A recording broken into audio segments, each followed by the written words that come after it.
Hey everyone, this is Brown at Eye of Brown, and tonight we are going to be talking about The Sword and the Sorcerer, the Collector's Edition on 4K Ultra HD and Blu-ray.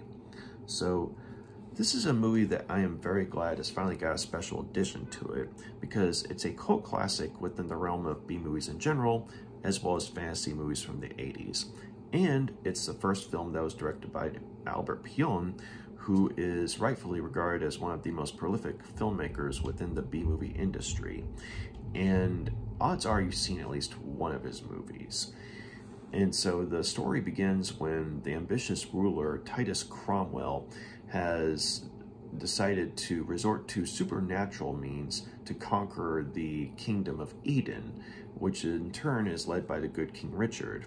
And Cromwell has attempted to conquer Eden 4 times, but each time has been pushed back by King Richard's forces. And so Cromwell decides to resort to supernatural means by resurrecting the demon sorcerer Xusia. And once Xusia works his magic upon the military might of Eden and wipes them out, thus allowing Cromwell's forces to come in and conquer the kingdom, Xusia will claim Cromwell's soul. And so Cromwell, in order to keep that from happening, attempts to slay Xusia and seemingly kills him, but can't guarantee that that's the case. And so in the meantime, he decides to do what ambitious rulers do and kill King Richard and his family. And while this family unfortunately does get slaughtered, there is a lone survivor in the form of young Talon, King Richard's one surviving son.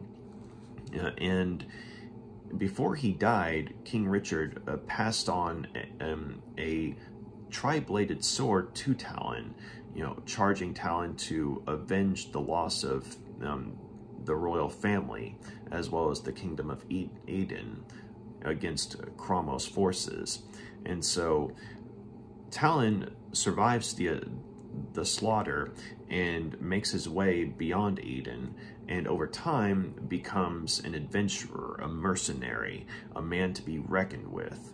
And he forms his own army, and they've gained quite a reputation, throughout several kingdoms as adventurers and mercenaries who can be relied upon to do deadly jobs.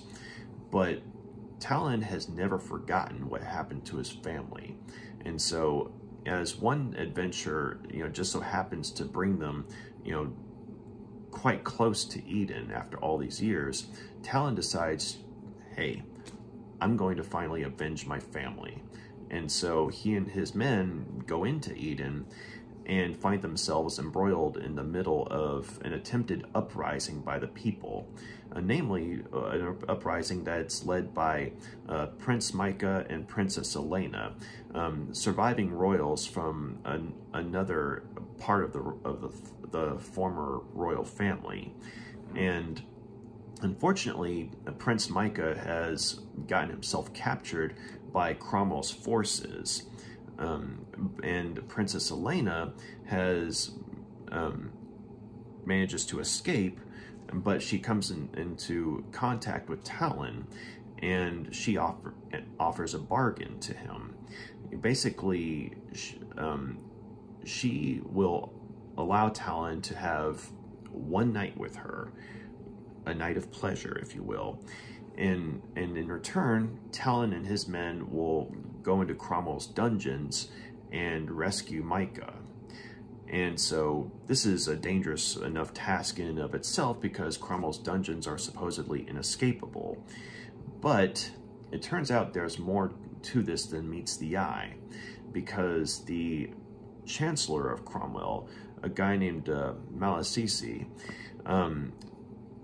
has his own agenda. And so while he was basically playing double agent with both the initial rebellion as well as Cromwell's forces in general, he's hiding a secret.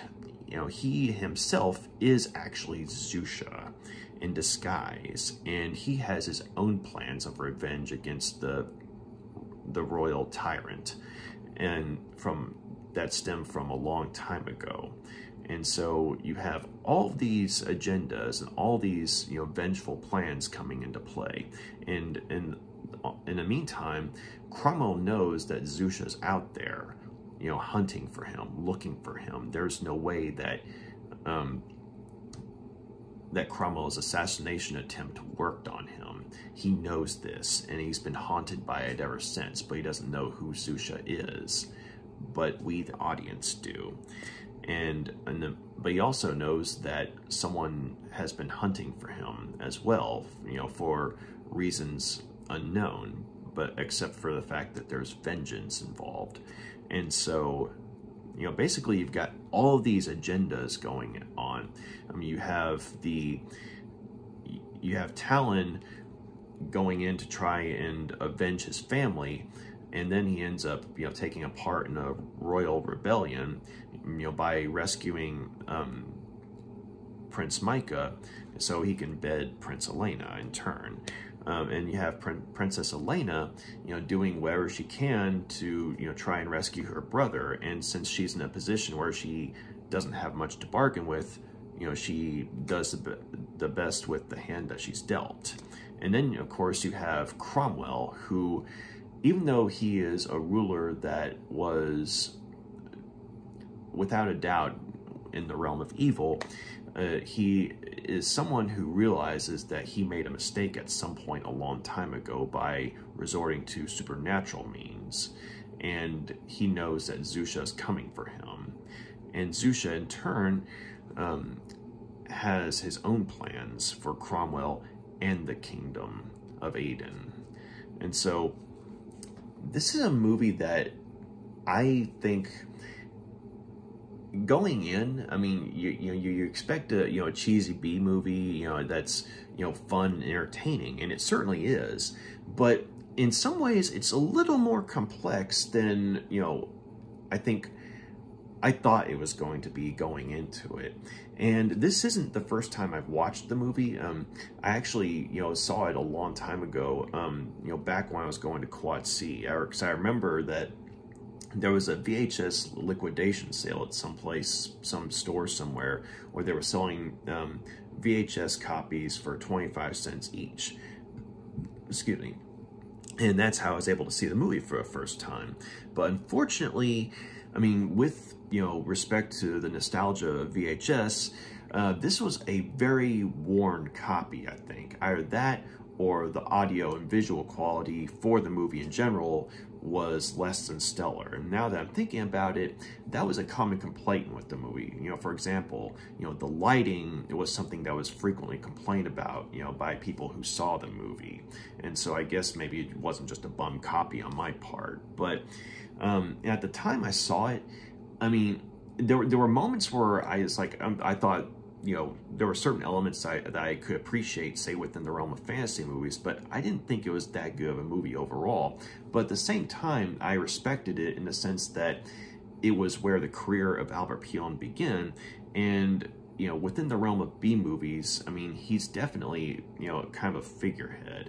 And I have yet to see a movie of his that I would say was, straight up good, but some of his stuff is decent and hints at, a distinct artistic vision that has yet to be fully realized, but is sporadically at times, shown to the audience.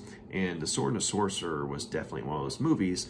It's just, unfortunately, my first time watching it, I couldn't really appreciate it as much as I could now, because I couldn't really see or understand a lot was going on, in the sense of, the audio was muddled at times, and the picture quality was not the best. But lo and behold, several years later, they put out, let's see, Scream Factory, I think it's called. Yeah, Scream Factory. I keep wanting to call it Shout Factory. But Scream Factory put out this beautiful special edition on, the 4K Ultra HD and Blu-ray collector's edition. And what a difference it makes. And so, my brother and I actually sat down and watched it. I mean, this is my second time, having seen the movie in years. And it was his first time seeing it, period. But I mean, at times, you know, there were definitely times where I was flashing back to when I was watching it on VHS, you know, in comparison to watching it now on the Blu-ray. And this Blu-ray makes all the difference. I'd love to say the 4K Ultra HD was, you know, wonderful as well, but unfortunately I don't have a 4K Ultra HD player, so I'm sticking to, say, the Blu-ray qualities in the review. But anyway, though, there was a note at the beginning where they were talking about how the negatives of the film that they had were degraded at parts to the point where they couldn't restore them as much as they liked, so they did the best that they could. So there are points where the audio is at times muddled, unfortunately, and there are spots where there's the occasional moment where it's difficult to see, you know, what's going on in a darkened area or who's who. But overall, though, it's a world of improvement over the VHS. And from what I understand, the Anchor Bay DVD, which came out like in the early 2000s. But you know, it's a lot more clean, a lot more polished. You can tell what's going on this time around, and certain scenes, you know, manage to stand out that much more because of, you know, this Blu-ray restoration effort. And I ended up, as a result of this, as a result of actually being able to see what was going on this time, as well as understand, you know, from an audio standpoint what was going on, as well as being like in a sense that I was able to actually hear what characters were saying this time. I actually ended up liking this movie much more the second time around. And I'm not going to say, I mean, it was, you know, full on good, but it was a decent movie. It was a legitimately decent movie. It was fun, it was entertaining, cheesy at times to be sure, and there were moments that were in the territory of so bad they're good, but more often than not, this was actually a fun, decent movie. And I'm not trying to be a smartass and say that it's decent for Albert Pyun, but it's, objectively speaking, a decent movie all around. It's got a good pace, you know, it's got a good flow to things, and even though the script isn't necessarily, you know, the best in the world, there's a definite effort at world building, and so you get little hints here and there about what's been going on in the world of the setting of this movie, and you know that these characters have histories, they have their own stories to tell. And so, say in the cases of Talon, or, you know, Cromwell, or even Xusia, I mean, you're wanting to see more of, you know, these characters' experiences because of, you know, say the dialogue that, you know, hints at things that have happened in, you know, their own pasts and what have you. And also, even though the script can be cliche at times, the actors, there's a really good stable of actors that, you know, Albert Pyun was very fortunate to work with, and this stable of actors was able to, you know, basically bring their A game to the table and, you know, make the proceedings, you know, worthwhile and engaging, even though it's, you know, when you get right down to it, it's a fun, cheesy B movie from the 80s, but nonetheless, it's an engaging one, if that makes sense. Not good, but fun. And I gotta say is that the movie, it knew when to be, you know, fun and entertaining, you know, sort of like fun and games, but it also knew when to be intense, you know, for the most part. I thought that the balance of that was really good. You know, case in point, you know, anytime, you know, Talon is, say, in a brawl with, say, Cromwell's forces, or, you know, a miscreant in a tavern or something like that, I mean, you know, you get a feeling of, you know, hey, you know, this is, you know, Saturday night's all right for fighting, you know, in the words of Elton John, you know, that kind of thing. And, you know, there's even, you know, a fun chase scene or two, in which, you know, and said, you know, chase scenes are oftentimes played for laughs. which is something that you don't expect, you know, from, you know, an R-rated fantasy movie, you know, from, you know, this time period. But there you go. I mean, a sense of fun. And you also have a lot of innuendo, especially when it comes to, say, you know, swords, or conversational elements involving swords, especially when Talon and Alana are haggling. And yeah, there's a lot of dialogue where you're like, you know, swords are, the phrase sword is oftentimes used for something else, and in the context, it's cheesy, but it's funny at the same time.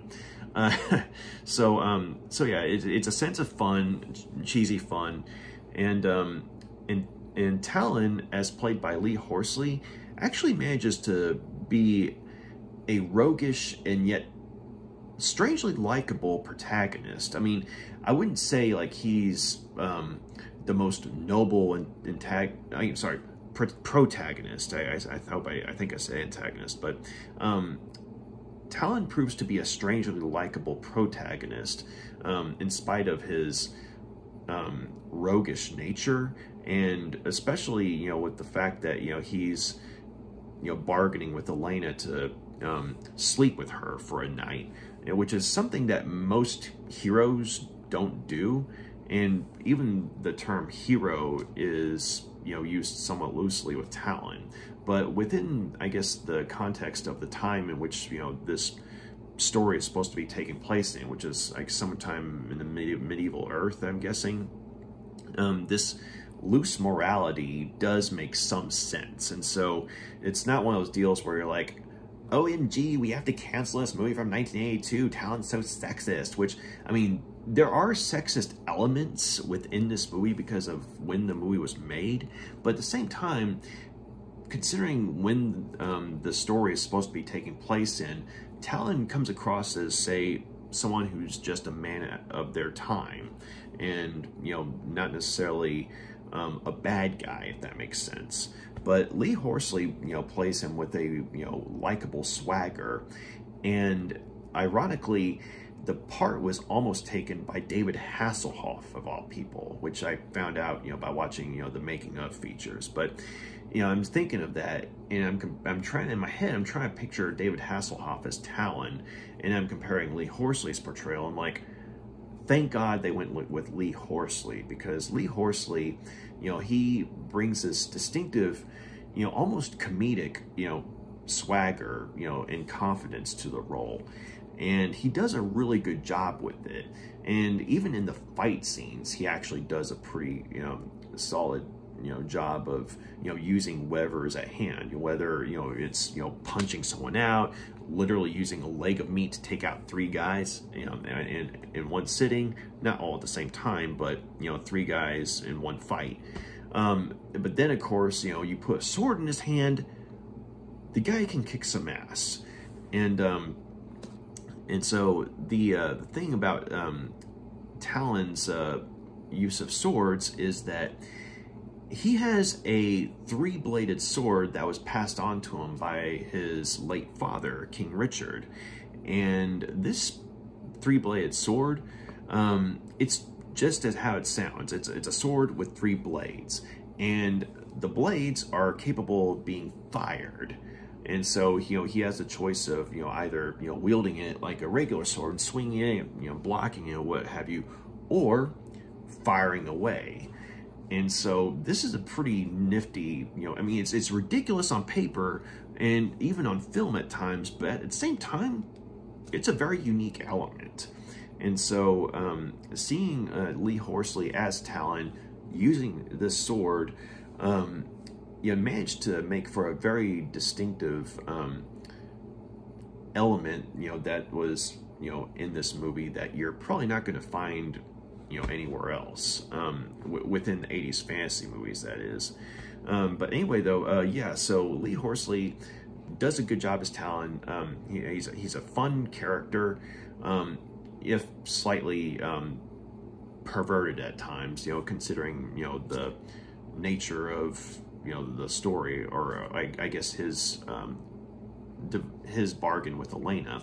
But then there'll be moments where he brings a certain intensity to the part, namely whenever he has a throwdown with Cromwell, because, he remembers, he knows why he's there, in Eden in the first place, is to avenge his family. And so when he sees Cromwell, he remembers the piece of what that killed his family.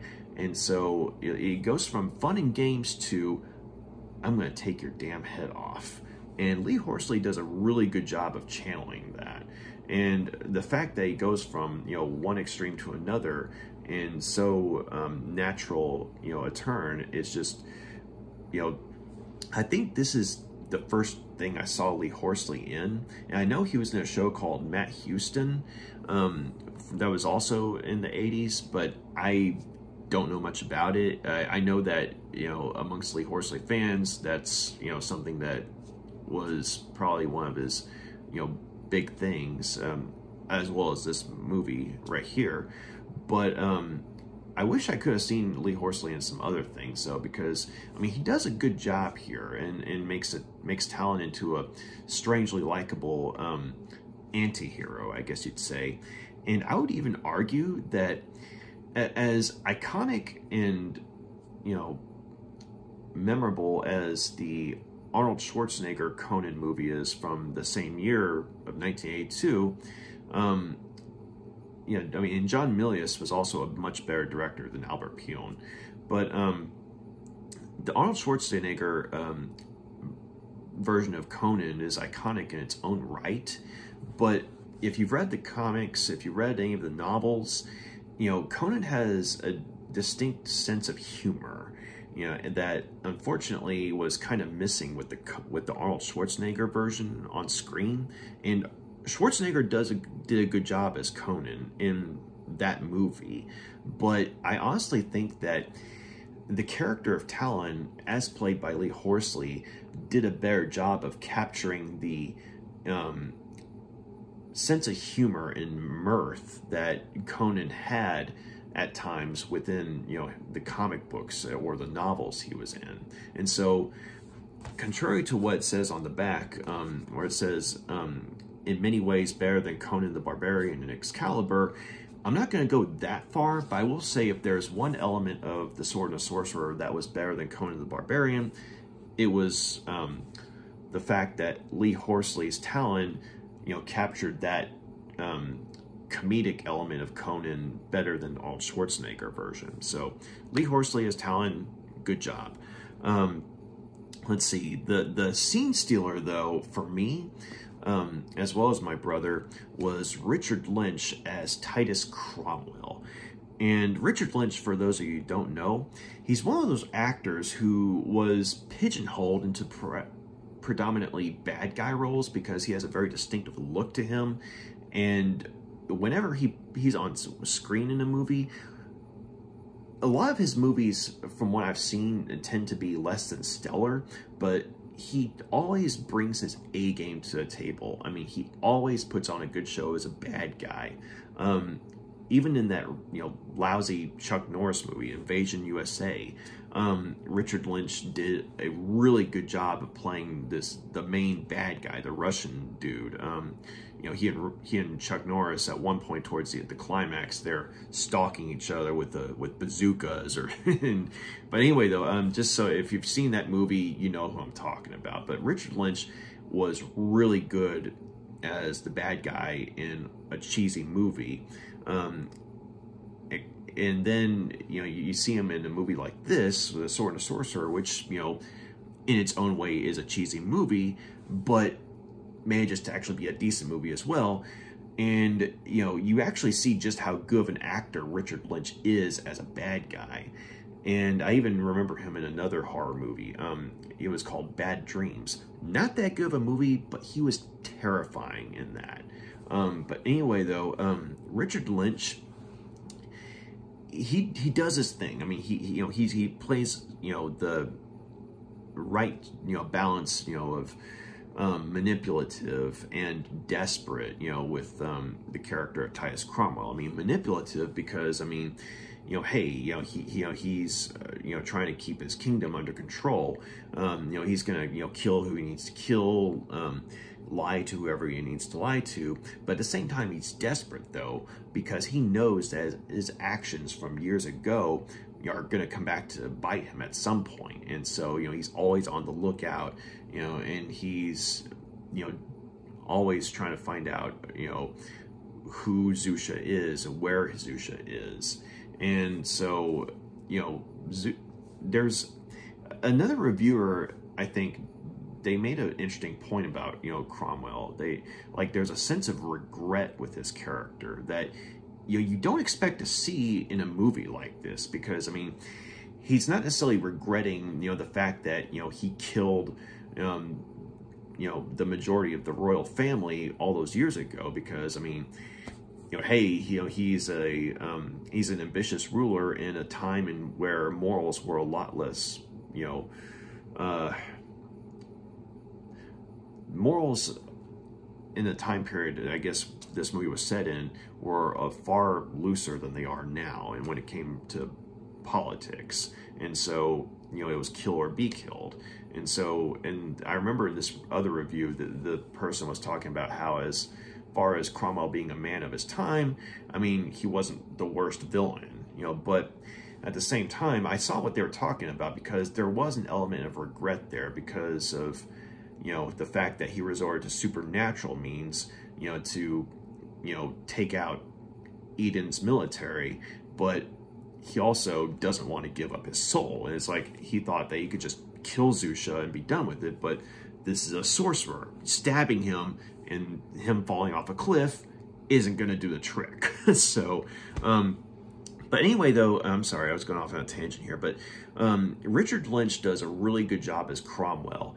And one of the things I liked about his character, along with the glimpses of unexpected complexity that you see with his character, is the fact that he's a guy who steps to the front and does what needs to be done. He gets his hands dirty. I mean, as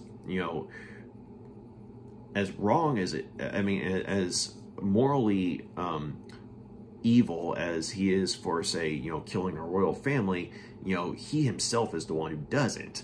And then again, of course, you have the moments when, Talon is surrounded by Cromwell's, soldiers, and Cromwell, rather than letting the soldiers try and kill Talon, Cromwell himself steps forward. And mind you, this is that point when he thinks that Talon is Xusia in disguise, and that's probably the main reason why he's willing to fight Talon himself hand to hand, in combat. And at this point, of course, Talon recognizes the guy who killed his family, so it's game on. But the point is that Cromwell, is a guy who steps to the front, does what needs to be done, at least as far as his goals are concerned. And so in terms of twisted ambition, I mean, it's strangely compelling, and more compelling than you'd expect in a movie like this. But yeah, Richard Lynch does a really good job in the part as Cromwell, and he definitely made for a good villain, and compelling for sure. And of course, I'd be remiss if I didn't mention the character of Xusia and the performer that played him. Interesting thing is that the actor who played Xusia was a guy named Richard Moll, a really tall guy who was on a show called Night Court. And I never saw the show, but I saw him in a horror movie called House, and he was pretty good in that. He's this zombified soldier from Vietnam named Big Ben, but he played Xusia physically in only the first scene when Xusia's being resurrected, because there was an accident with one of his contacts, and so yeah, Richard Moll had to go get some surgical work done, I believe, or he had to have some medical work done on his eye because of the accident with the contact lens, and so he wasn't available to play Xusia. within, you know, certain scenes that Xusia was supposed to be in. And so, with the exception of the opening scene, Richard Moll only played Xusia. He only played Xusia in the opening scene, but it was a stunt double or stand-in playing Xusia, you know, the rest of the times, physically speaking. Like, there was actually someone there in costume, in makeup, but it's not Richard Moll.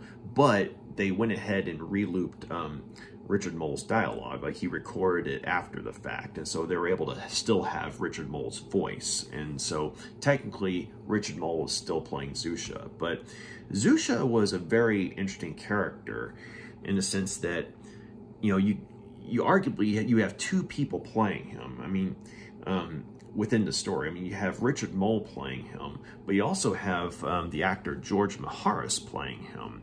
And George Maharis was one of those old-time actors, and he was on a show called Route 66. I never saw it, but I know it's really popular. It's got following. And so Richard Moll plays Xusia in his, you know, demonic form and what have you, but George Maharis is playing Xusia when he's in disguise as Chancellor Malachi, or however you say his name. And so it's interesting seeing this, you know, double portrayal. And because George Maharis, I mean, he plays a conniving chancellor rather well, in the sense that he's double-crossing everyone. He's clearly got his own agenda, but you also know that he's Xusia in disguise, you know, based on like his physical mannerisms and what have you. Plus the fact that, you know, this is a very predictable movie in terms of suspense, you know, that kind of thing. But yeah, so both actors do a good job of, you know, playing Xusia, you could say. I mean, yes, George Maharis is technically playing Chancellor Malachi, or Macaulay, however you say his name, but at the same time, both actors are playing Xusia in a different way. So I thought that was interesting. And I also liked how Xusia, while it was without a doubt is, you know, evil, probably the most evil character within the group of the three main characters, you understood his motive, at least, you know, revenge. And that's, you know, ironically something that him and Talon have in common. They both want to get revenge on Cromwell, but at the same time, you know, their goals after that revenge are different. You know, Talon, you know, he wants to avenge the loss of his family and move on. Even though he's actually the rightful heir to Eden, you know, he doesn't want to rule Eden. He's perfectly willing to let Prince Micah, after he rescues Micah, he's perfectly willing to let Micah rule. But at the same time, you know, he does want to avenge the loss of his family, but he wants to move on after that. Whereas Xusia, he wants to avenge the assassination attempt that Cromwell made on him all those years ago. You know, but at the same time, after he takes Cromwell's soul, you know, and probably more, he does want to conquer Eden and use it, I guess, for his own hellish paradise and what have you. So they both want revenge, but their end goals are both very different. And so I thought that was a rather interesting contrast, like something they had in common and yet something different. And so I'm making this movie sound a lot more complex than it really is, but at the same time, that complexity, it does manage to shine through and makes the movie better than you'd expect. But yeah, the other actors, there was Kathleen Beller, who was on a soap opera called Dynasty. She plays Princess Alana, and I liked her character because, I mean, she was very sensual, very lovely, but she wasn't just eye candy though. Like, she had substance to her, and you understood her plight, you know, because, I mean, she was she was on the run. She didn't have, you know, the resources that she should have as a princess, and so she's, you know, working with you know, people who are, you know, less well off, say, financially and what have you, than, say, those in power are. But, you know, she's doing what she can to overthrow, you know, the rule of Cromwell. But unfortunately, she's put in a position where she doesn't have the power that she needs, and she's having to resort to bargaining, you know, her body with this, you know, roguish adventurer that's come into town. And so you kind of feel sorry for her character in that regard, you know, as well as the fact that, you know, she cares about her brother. But at the same time, there's a strength to her, you know, like when, say, if someone's trying to force themselves on her, I mean, she fights back, you know, that kind of thing. And so you have that, but you also have this sort of royal dignity that Kathleen Beller does a, you know, decent job of conveying. And so you believe that she's a princess on the run. And Simon, I hope I can say his name right. Yeah, Simon MacCorkindale. He plays Prince Micah, and the thing about him is, like, here's the thing about a lot of the actors in this movie. In terms of wardrobe and costume designing, it looks pretty cheesy. Like, you know, there's either a really bad wig or a really bad haircut. In this case, Simon MacCorkindale has a really bad bowl cut, you know, for his character. And so he looks kind of stupid, but he actually does a decent job of, you know, playing his character, because there are times where you actually feel sorry for the guy, you know, just in terms of, you know, what he conveys in the sense of, you know, what his family's lost, as well as, say, when he's being tortured by Cromwell. And part of that is because Richard Lynch, you know, as revealed in behind-the-scenes stuff, Richard Lynch went all in on, you know, say, you know, physically grabbing him by the hair, you know, when he's torturing him and things like that. And so it's like, you know, MacCorkindale just kind of played off of that. And so you kind of felt sorry for, you know, some of the stuff that he was going through. But so he looked stupid, but he actually did a, you know, decent job in the part. But yeah, there was like a lot of actors in this movie that have been in other things, and like, you know, there was one guy named Joe Rigalabato, I think is how you say his name. He was on a show. He was on the show Murphy Brown. He played one of Talon's friends and comrades in arms in this band of mercenaries. Robert Tessier from The Longest Yard. He played Cromwell's torturer, and, you know, he kind of made a career of playing, you know, bad guys, and so this one's no exception. But and even the late great Jeff Corey, you know, he was in, you know, the movie Little Big Man with Dustin Hoffman. He was also in True Grit as well. You know, classic actor. Even he has a part as one of you know, Elena's conspirators. And so it's like, you know, it's sort of a hodgepodge of familiar faces. And so, I mean, it's really cool seeing, you know, good actors, you know, playing parts that some might argue were, you know, beneath them in some ways, but they still managed to, you know, bring their game to the table, you know, to make it to where, you know, you were invested in what's going on. But yeah, so another thing I liked about the movie was the fact that even though it was clearly low budget, and you could tell that the sets were low budget and what have you, there was enough of an effort put in to where it looked lived in, if that makes sense. And also, I think the people, they knew that they were working with a low budget. So when it came to, say, the special effects of, you know, the Sorcerer Xusia, they made every shot count. Case in point, the very beginning, when Cromwell has Xusia resurrected courtesy of a witch. I mean, you have this wonderful, you know, imagery of, or I should say wonderful and horrific imagery of, you know, the Xusia arising from this bloody crypt, or a well of souls, I think is what they called it. But, you know, he's got this yeah, it's like a well almost, and he rises up from it covered in blood. But there are these stone faces on this little well, and then, you know, once the magic words are spoken by the witch, suddenly all the faces come to life, and, you know, they go from stone to suddenly, you know, flesh and blood, organic, and screaming, and blood's, you know, flowing from them, and Xusia, you know, rises up from it. And I mean, it's a horrific shot, but it's wonderful how they did it in terms of with practical effects and what have you. And there's even, you know, the whole bit where Xusia, you know, uses his, you know, power. You know, you see his, you know, claws, you know, start glowing, and he makes, you know, the witch's heart, you know, burst from her chest. And so it's like, damn, talk about killer opening. But yeah, so I mean, you get moments like that, and plus, you know, you got the reptilian design on Xusia himself, you know, the makeup, you know, and it looks really good. Like, Xusia looks demonic and evil, which is how the characters should look.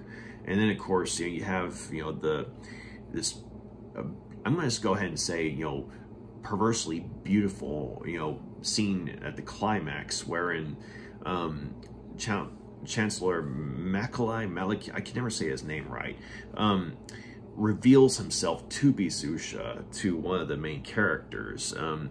And it's this really cool shot where, you know, you see George Maharis. I mean, he you know, starts, you know, he starts, you know, kind of convulsing and what have you, and then you see his character's skin just starts ripping and rippling and, you know, bulging, and you see it just start, you know, tearing, you know, and then next thing you know, he starts, you know, basically tearing the flesh from his body, and at one point he literally, you know, takes his face off and just rips it in half, and it doesn't look fake. Like, there's all this black, you know, ooze and stuff just pouring out, you know, of all these wounds, you know, of this flesh disguise that he's been using, and Xusia just rises from the gore, and like, it's almost like this twisted newborn creature, and it's a wonderful shot. I mean, I know it's gruesome, but it's one of those deals where it's like, my God, this looks amazing, because it's all practical effects.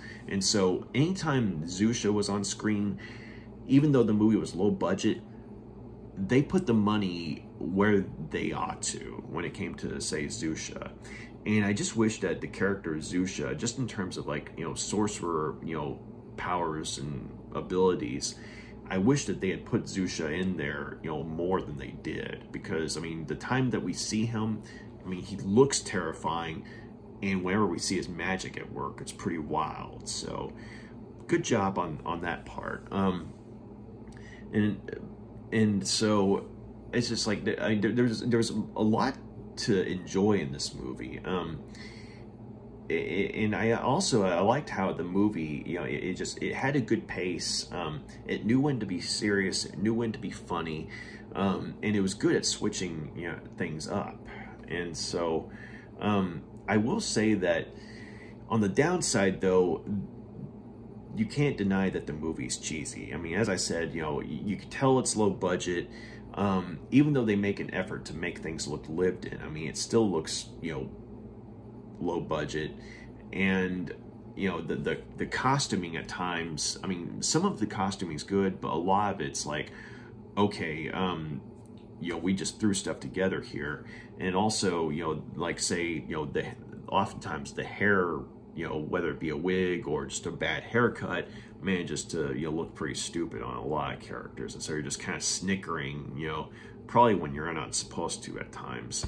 And also one of the main problems of the movie in terms of cheesiness is the score.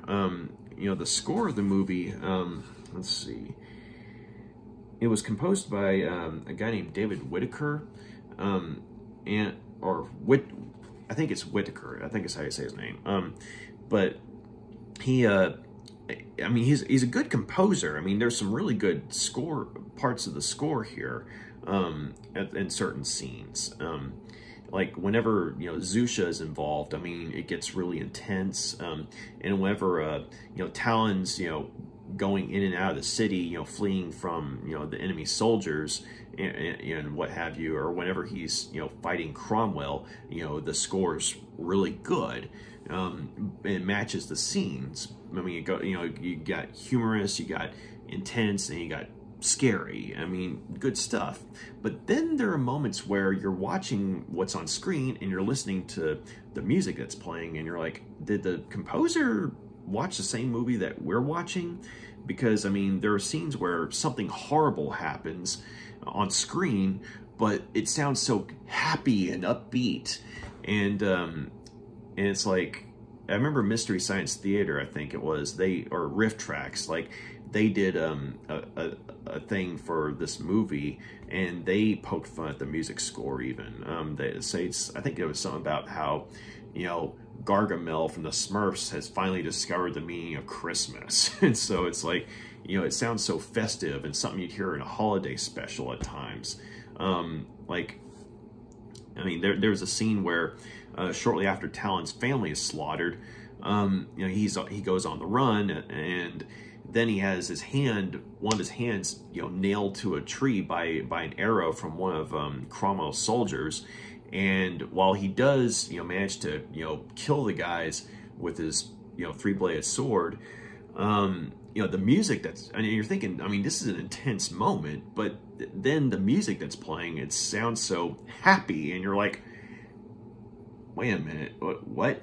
But the worst of all, though, is, you know, towards the climax of the movie, before Xusia is revealed, that is. But you know, there's this bit where it's right after Talon has pulled himself off of a cross, because after going one-on-one with Cromwell the first time, he ends up getting defeated through underhanded means and being crucified, you know, for, you know, kind of a wedding, you know, display, because Cromwell's trying to marry Alana in order to legitimately secure rulership of Eden. And, you know, he thought it'd be a good idea to have Talon crucified. So anyway, Talon gets himself off the cross, and through sheer willpower alone, and even though he should be, you know, in agony and collapsed, you know, he just dives in, you know, to the, you know, this all-out brawl that has erupted through the wedding. And basically, you know, even though he's just been crucified, he's going in, he's punching people, he's throwing people around. And I mean, it's ridiculous in and of itself, but the music, though, the music that's going on with this scene, it's just, I mean, once again, going back to the riff tracks bit, it sounds like it sounds like they're playing the Happy Birthday song, and Talon is, you know, being shown in slow motion, like just throwing people around, and you at least expect like something more intense, but instead you get this happy birthday, bam, da da da. It's stupid. Like the way the music just sort of ruins the moment. And I remember my brother and I, when we got to this part, we're both just looking at each other and looking at the screen and just cracking up. I mean, it was that bad. So yeah, that's one of those deals where it's like, I mean, as many things that I like about this movie, there are definitely things about the movie where I'm like, okay, it keeps it from being actually good. I mean, you still enjoy it. I mean, it's still a decent movie overall, but at the same time, you can't deny that it has its cheesiness to it. And the music score, unfortunately, is one of the reasons why. So it's like, you don't think that, I don't think that it was meant to be cheesy, but unfortunately, because I guess the composer was watching the wrong movie at certain points, you know, the music was part of the problem. But yeah, just and then I guess just that there are times where you know, the B-movie nature kind of makes itself known in the way, say, either not so much the actors or the acting, but the way things are written. Like, certain characters are killed off, and it's set up in such a way that we're supposed to feel something for them, but we really don't. You know, like there's this moment where the torturer, he's threatening to kill this one lady unless certain people tell him where Talon is, but she ends up committing suicide in a rather brutal way instead, you know, to keep, you know, them from having to talk. And there's this moment where it's like certain characters are, you know, glaring at the torturer after the fact. And granted, it's a spooky shot, you know, and the torturer's like, oh crap, I better, you know, I'm hoping these guys don't get loose. Hint, they get loose. But at the same time, though, the way it's played, it's like we're supposed to get I get the impression that we're supposed to, you know, be feeling something here. Like maybe there was a scene or two that was shot where, you know, this woman was shown to be friends with some of these guys or something, but it's like we never see that. And, you know, and then there are moments where you get the feeling that scenes were maybe filmed, but they weren't in the movie. And so there are moments where, even though the pacing of the movie is well done for the most part, there are moments where you feel like certain things are missing.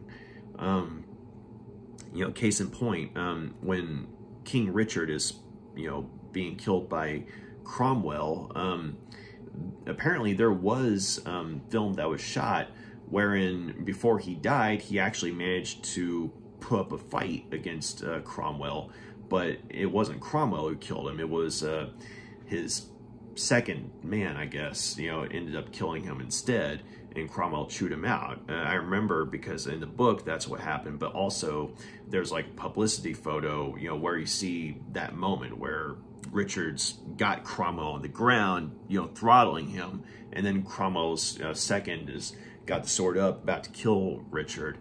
And that, I mean, that would have been so cool if we had gotten to see that, but unfortunately all we have is you know, you got this shot of, you know, Richard looking up at Cromwell and Cromwell raising a sword, and then you see someone's sword coming down on what looks like metal, and it sounds like metal. It does not sound like it's going through flesh or anything. It's just, it looks like it's going through like a tin lid or something, and you're like, wait, what?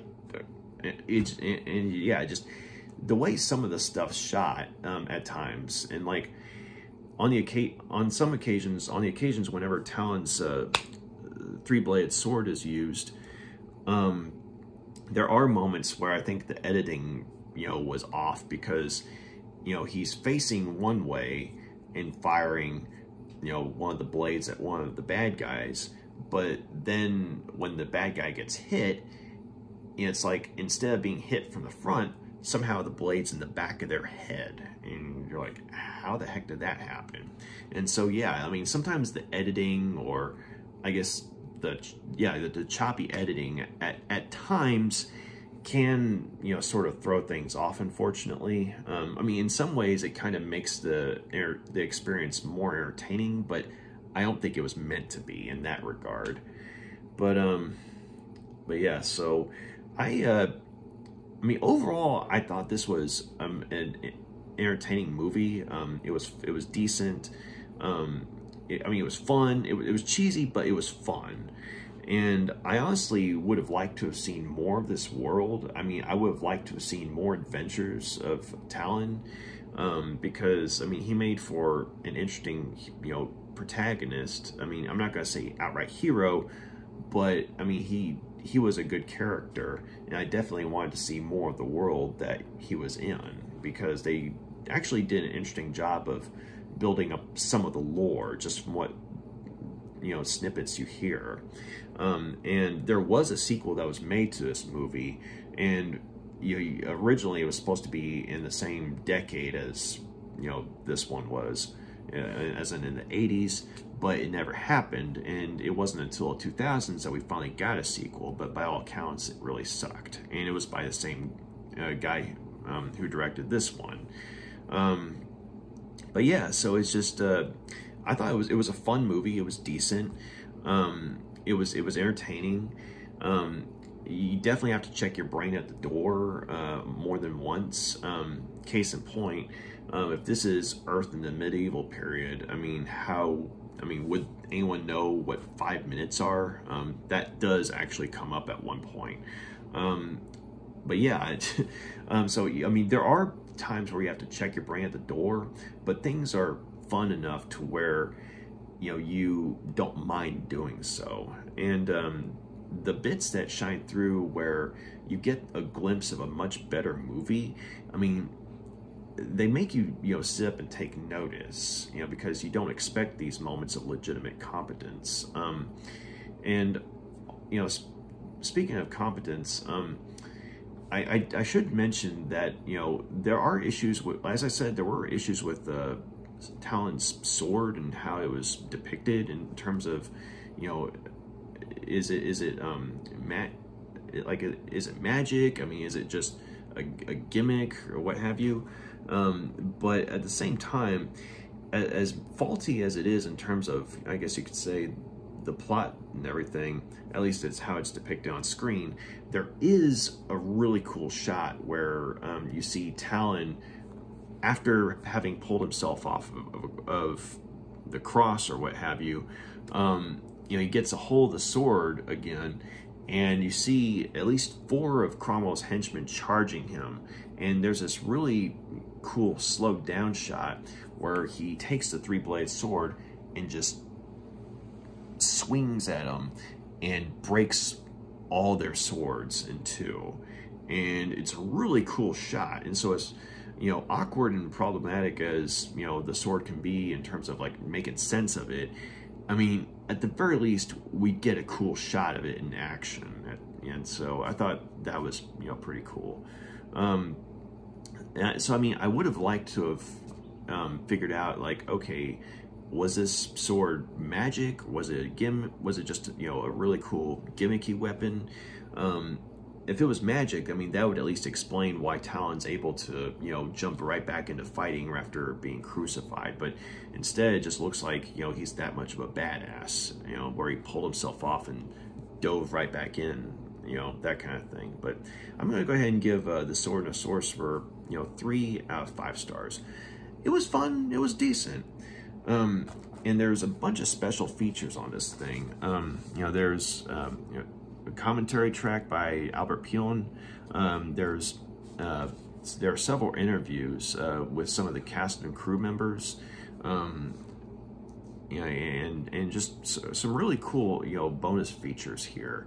You know, if you're a fan of the movie, don't say, you know, make the mistake of getting the Anchor Bay DVD for 60 or 70 bucks. You know, just you know, get this special edition here. You'll be that much more thankful. I mean, it looks good, it sounds good, and it has a whole bunch of special features. So thanks for taking the time to check out my review. I hope you enjoyed it. You got any questions, comments, let me know.